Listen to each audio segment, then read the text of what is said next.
আসসালামু আলাইকুম। সবাই কেমন আছেন? আলহামদুলিল্লাহ আমি ভালো আছি। আপনার মতো অনেক ভালো আছেন। গতকালকে একটা দুর্ঘটনা ঘটছে মাইলস্টোন স্কুলে। যে প্লেন দুর্ঘটনাটা ঘটছে এটা আসলে খুবই দুঃখজনক, এবং আমরা যারা সুস্থ আছি সবার জন্য দোয়া করি যে আল্লাহ আমাদের সুস্থ রাখছে, আমাদের বাচ্চাদেরকে আমার কাছে ভালো রাখছে, তারা ভালো আছে। আর ওই মায়েদের জন্য দোয়া রইল। যদিও তাদেরকে এখন সান্ত্বনা দিলেও তাদের সান্ত্বনা নেওয়ার মানসিক অবস্থা নেই। আল্লাহ যেন দ্রুত আপনাদের মানসিকভাবে শক্ত করে এবং সুস্থ করে তোলে। আপনারা আপনাদের সন্তানের জন্য দোয়া করবেন যেন আল্লাহ যেটা করছে ওটা ভালোর জন্য করছে। আমরাও দোয়া করি আপনাদের জন্য, আপনাদের সন্তানদের জন্য। মাইলস্টোন স্কুলের ঘটনাটা যতবার সামনে আসতেছে ততবার একটা কথাই মনে আসতেছে যে আমার সন্তানরা ভালো আছে আল্লাহর অশেষ মেহেরবানিতে। কিন্তু ওই মারা কীভাবে সহ্য করতেছে। আল্লাহ তাদেরকে ধৈর্য দাও, ধৈর্য শক্তি বাড়ায় দাও, সহ্য ক্ষমতা বাড়ায় দাও, এবং সান্ত্বনা দেওয়ার মতো কোনো অবস্থাই নেই। কারণ অনেকের 2টা বাচ্চাও মারা গেছে, কারো একটা বাচ্চা মারা গেছে, আরও গেছে।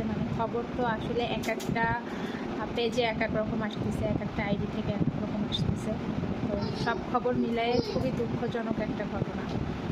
আসলে কারোর ব্যথা, কারোর যন্ত্রণা, কারোর কষ্ট এগুলো কেউ কারোটাই অনুভব করতে পারে না। এটা সম্পূর্ণ যারটা সেই বুঝে, আর একজন বুঝে, সে হচ্ছে আল্লাহ। স্কুলে যারা মারা গেছে তাদের জন্য তো দোয়া রইল, সেই সাথে পাইলটের জন্য ও তার পরিবারের জন্য দোয়া রইল। পাইলটকে আল্লাহ জান্নাত দান করুক ও তার পরিবারকে শোক সহ্য করার ধৈর্য দিক, তৌফিক দান করুক।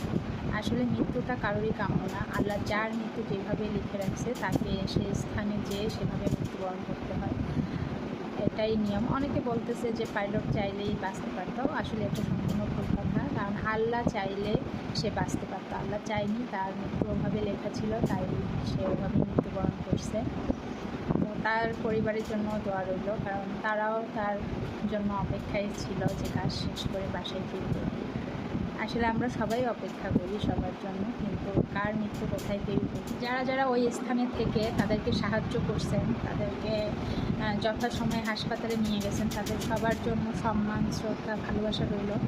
কারণ আমি এত দূর থেকে দেখেই সহ্য করতে পারতেছি না, হয়তো বা আমি কাছে থাকলেও চেষ্টা করতাম। আমি খুলনা থেকে দেখছি ঘটনাটা, সোশ্যাল মিডিয়ায় দেখছি। যখন থেকে দেখছি তখন আমার সব কিছু এলোমেলো লাগতেছিল। তো আপনারা যারা কাছ থেকে দেখছেন, আপনারা যে ধৈর্য নিয়ে, সাহস নিয়ে তাদেরকে সহযোগিতা করছেন, এর জন্য আপনাদেরকে অসংখ্য অসংখ্য ধন্যবাদ।